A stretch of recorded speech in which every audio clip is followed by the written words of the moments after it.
আমার আজকের গল্প ভালোবাসা। সকালবেলা ঘুম থেকে উঠতেই বউ আমাকে বলল, মন্দিরে পুজো দিতে যাব, তুমিও সঙ্গে যাবে। একটু অবাক হয়েই জিজ্ঞেস করলাম, আমি আমি আবার কি করতে যাব? আমি যেতে পারবো না, তুমি একাই চলে যেও। ও বলল, হুম, আজ শিবরাত্রির পুজো, না বললে চলবে না, তুমিও সঙ্গে যাবে। যাই হোক, আমি আর না করতে পারলাম না। কথা না বাড়িয়ে মন্দিরে গিয়েছিলাম বউয়ের সাথে। আমি বাইরে দাঁড়িয়ে রইলাম, আর ও গিয়ে লাইনে দাঁড়ালো। দেখলাম বেশ লম্বা লাইন। তারকেশ্বর মন্দিরে এমনিতেই ভিড় থাকে সব সময়, তার ওপর আজকের এই শিবরাত্রির দিনে সাংঘাতিক ভিড়।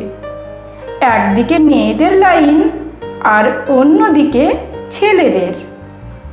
আমি মন্দিরের বাইরে দাঁড়িয়ে মোবাইল স্ক্রল করে চলেছি। তখন হঠাৎই কিছুটা দূরেই একজন ভদ্রলোককে দেখে অন্য একজনকে বলতে শুনলাম, কি ব্যাপার দাদা, বৌদি কোথায়?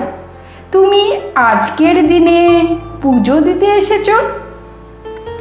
ভদ্রলোক তখন পুজো দিয়ে বেরিয়ে আসছেন, পরনে পাজামা পাঞ্জাবি, বয়স 50-এর কাছাকাছি। কথাটা শুনে উনি বললেন, তোমার বৌদি তো প্রতি বছর আসে, এবছর আমি এলাম। কেন, বৌদির হয়ে তুমি এবারে পুজো দিলে? না না, বৌদির হয়ে নয়, আমি নিজে থেকেই পুজো দিতে এসেছি।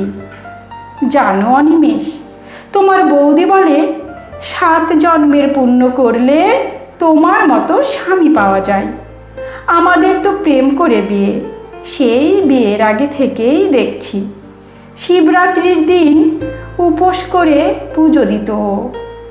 আমি তখন মজা করে বলতাম, উপোস টুপোস করে কি হবে, শিব তো পেয়েই গেছো। ও বলতো, আমি কি আমার জন্য করি, তোমার মঙ্গলের জন্য করি। আমি ওর কথা শুনে তখন হাসতাম। আজ 27 বছর হয়ে গেল। প্রতি বছর শিবরাত্রির ব্রত করে মন্দিরে পুজো দিয়ে আসার পর আমার হাতে প্রসাদ দিয়ে তবেই নিজে খাই। এই বছরটা ও আর আসতে পারল না।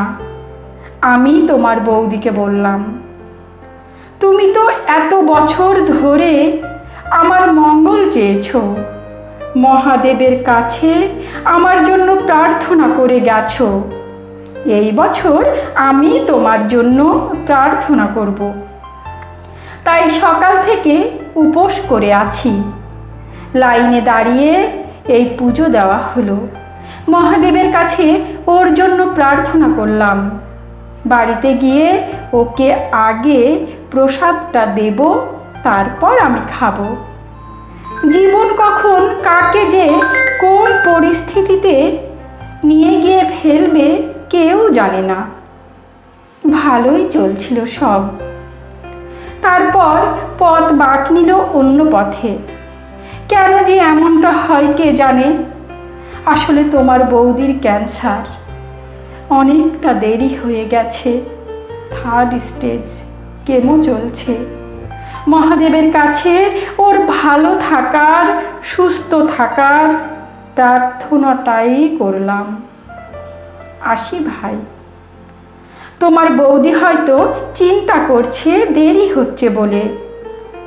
কথাগুলো বলেই ভদ্রলোক সামনের দিকে এগিয়ে গেলেন। জানি না, কথাগুলো শুনতে শুনতে চোখটা যে কখন ভিজে গেছে বুঝতেই পারিনি। বলার মতো কোনো ভাষা নেই আমার। মন্দিরের বাইরে থেকে প্রার্থনা করলাম, জীবনের এই খেলাটায় ওই ভদ্রলোককে জিতিয়ে দিও মহাদেব। খুব তাড়াতাড়ি সুস্থ করে দিও ওনার মনের মানুষকে। কলমে সরজিৎ ঘোষ, কণ্ঠে আমি রোজি।